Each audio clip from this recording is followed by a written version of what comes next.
শুকুৰবাৰে লখিমপুৰ জিলা সাহিত্য সভা ভৱনত অনুষ্ঠিত এখন গ্ৰন্থ উন্মোচনী সভাত কবি প্ৰবন্ধকাৰ অনিল শইকীয়াৰ প্ৰবন্ধ সংকলন দৃষ্টিকোণ উন্মোচন কৰে বিশিষ্ট লেখক সাহিত্যিক ভৰত ৰাজখোৱাই।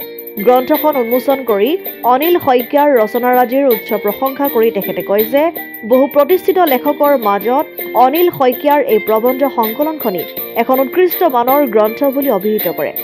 অৰুণোদয় প্ৰকাশন পৰিষদৰ দ্বাৰা প্ৰকাশিত অনিল শইকীয়াৰ আনখন গ্ৰন্থ নাঙলৰ শিৰলুৰে লিখা সেউজীয়া ইতিহাস নামৰ কাব্য সংকলনখনি উন্মোচন কৰে কবি সমাজকৰ্মী উদয় শংকৰ হাজৰিকাই। গ্ৰন্থ উন্মোচনী সভাখনত সভাপতিত্ব কৰে লখিমপুৰ জিলা সাহিত্য সভাৰ সভাপতি উমানন্দ বৰুৱাই।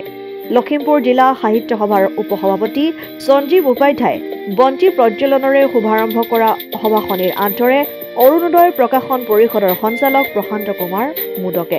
অনুষ্ঠানত লখিমপুৰ জিলা সাহিত্য সভাৰ সম্পাদক নৱকমল বৰা, ৰামধেনু অনুষ্ঠানৰ আহ্বায়ক দীপক বৰুৱা, কবি প্ৰবন্ধকাৰ নৃপেন ফুকন, লখিমপুৰ লেখিকা সমাৰোহ সমিতিৰ সভানেত্ৰী কুঞ্জ বুজৰ বৰুৱা, সম্পাদিকা ৰেণু ভূঞা, লীলাবাৰী শাখা সাহিত্য সভাৰ সভাপতি পদ্ম শৰ্মা, সম্পাদক নিকুঞ্জ দত্ত, মংগলময় পত্ৰিকাৰ মুখ্য সম্পাদক জিতেন বৰুৱা প্ৰমুখ্য কৰি কেইবাগৰাকী বিশিষ্ট ব্যক্তি উপস্থিত থাকে।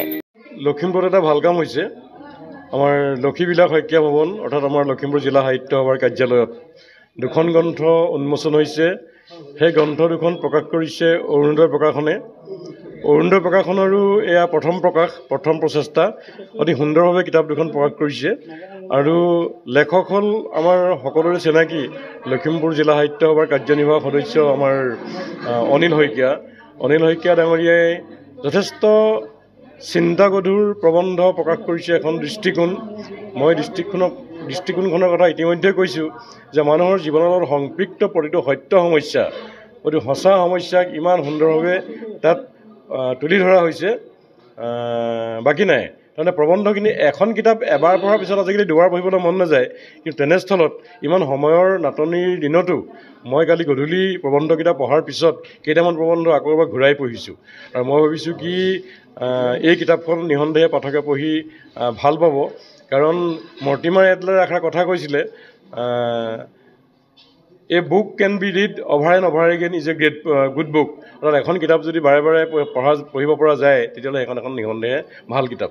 গতিকে প্ৰবন্ধৰ দৰে এটা জটিল বস্তু অনিল শইকীয়াৰ কলমৰ পৰা নিগৰি ওলালে অতি সহজভাৱে, অতি প্ৰাঞ্জলভাৱে, অতি বাংময় হৈ উঠিছে লেখাবোৰ। এনেকুৱা লাগে যে সেই সমস্যাটো মোৰ জীৱনৰ এটা সমস্যা, বৃদ্ধকালৰ সমস্যা, আমাৰ ঘৰুৱা সমস্যা, দৈনন্দিন সমস্যা।